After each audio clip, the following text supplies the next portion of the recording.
Good evening, ladies and gentlemen. This is Kazuri Alameen coming to you with another word of wisdom.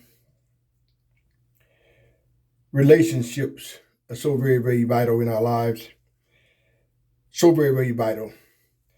The definition of relationship is the state of being connected by blood, marriage, association, or alliance. Let me say this again. The definition for relationship is the state of being connected by blood, marriage, association, or alliance. And that's very, very authentic. Because I want to put a different piece on this definition. I agree with the definition, but I want to put some more substance with it. What is your relationship with yourself? What is your relationship with yourself? The state of being connected by blood, association, alliance, a marriage. That's a great definition, and I agree with that. But what is your relationship with yourself? What is the state of your relationship with you? And the reason I asked that question after 40 years of doing groups, a lot of times we have a tendency not to have a relationship with our own self, or we want to undervalue our relationship with ourselves. And that's a very, very unique place to be because you are with you and we are with ourselves all the time.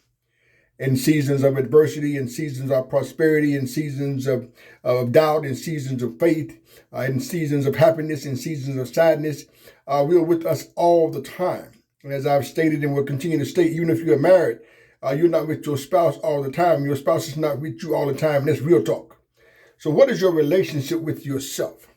Because the relationship that you have with yourself will manifest itself to others. If your relationship is bad with you, it's going to be bad with others. If your relationship is good with yourself, it's going to be good with others. How are you relating to you? How do you relate to your own private thoughts?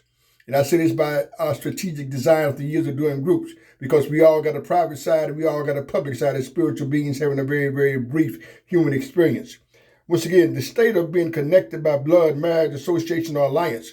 And I agree with that definition, but my question to you is, what is your relationship, with yourself? Because the better you treat yourself, the better you'll be able to treat others. But in order for you to treat yourself right, you got to think right, and then you're going to speak right, and then you're going to do right. Let me say this again. You got to think right, then you're going to do right, and you're going to speak right. And that's a universal truth. What is your relationship with yourself? How do you deal with yourself in seasons of prosperity? How do you deal with yourself in seasons of adversity? Is it important to have relationships? I want you to answer this question in your private time, when you get time. Is it important to have relationships with anybody? But first and foremost, what's your relationship with yourself? How do you handle stress and anxiety in relationships? As I said a minute ago, we're going to have some adversity, we're going to have some prosperity, but how do you handle stress and anxiety in relationships? What is your relationship with your family members? I have a lot of clients who have great relationship with family members. I have a lot of clients who don't have great relationship with family members. And sometimes this stuff has been going on for generations. Foolishness. You pissed off, he pissed off, the granddaddy pissed off, the grandmama pissed off, the dad before them was pissed off, and it goes on and on and on. Who's going to break the cycle of this kind of psychosis? What is your relationship with your family members, ladies and gentlemen? It's so very, very important. But all of that still stems from your relationship with yourself. Like I said, the better you think about you, the better you speak about you, the better you're going to do for you. And when you're in that kind of mindset, that behavior will manifest itself to others. One of the things I've learned in all these years of mental health, ladies and gentlemen, and you hear this a lot too, he or she got bad behavior. But what people fail to recognize is behavior is secondary. It's not primary. What are you saying, Mr. Kazuri? Say if John Doe, example, got bad behavior, in order for John Doe to have bad behavior, what brought on the behavior? The attitude. So if John Doe got bad behavior, then that means John Doe was speaking bad, but before he started speaking bad, he was thinking bad. It's impossible to think good and do bad. It's impossible. So what is your relationship with yourself? How many good thoughts do you digest on a daily basis for yourself to make you a better person today than you were yesterday?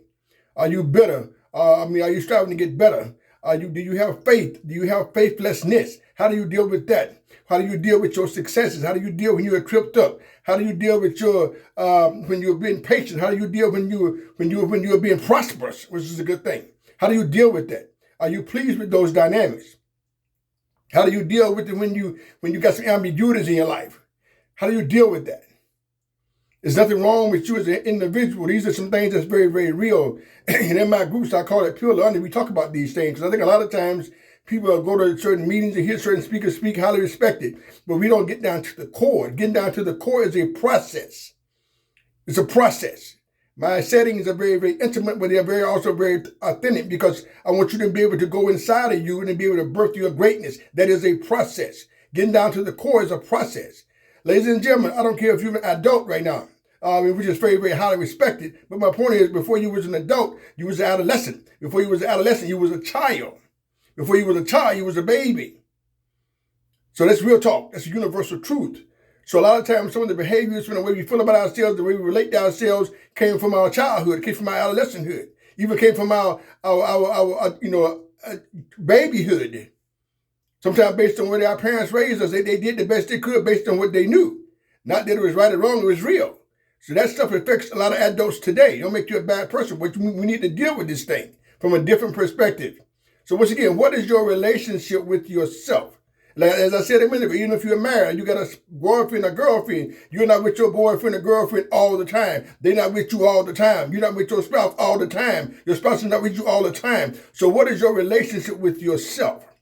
Are you pleased with your relationship with yourself? If you are, congrats. Are you not pleased? Are you working on making up the deficits of doing some things that you want to overcome? Where you at with that process? And these are the things that you will know. But as you continue to grow in yourself, ladies and gentlemen, that's a great place to be. Self-discovery is priceless. Self-discovery is priceless. You realize how unique and special you are. Nobody who's come to this planet, nobody who is here now, nobody who will come tomorrow will ever have your DNA. So that alone should let you know how special you are.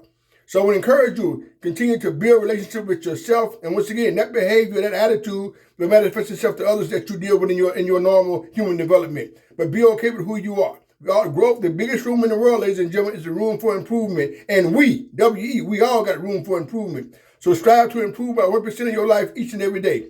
Once again, what is your relationship with yourself? Before you go anywhere else, just deal with you. What is your relationship with yourself? How are you handling you? How are you treating you? How are you embracing you?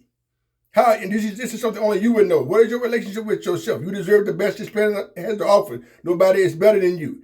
Continue to treat yourself with the utmost respect. And as a result of that, respect will come back to you, but it all starts with you. How are you dealing with yourself? What is your relationship with yourself? Only you know those things. Thank you very kindly.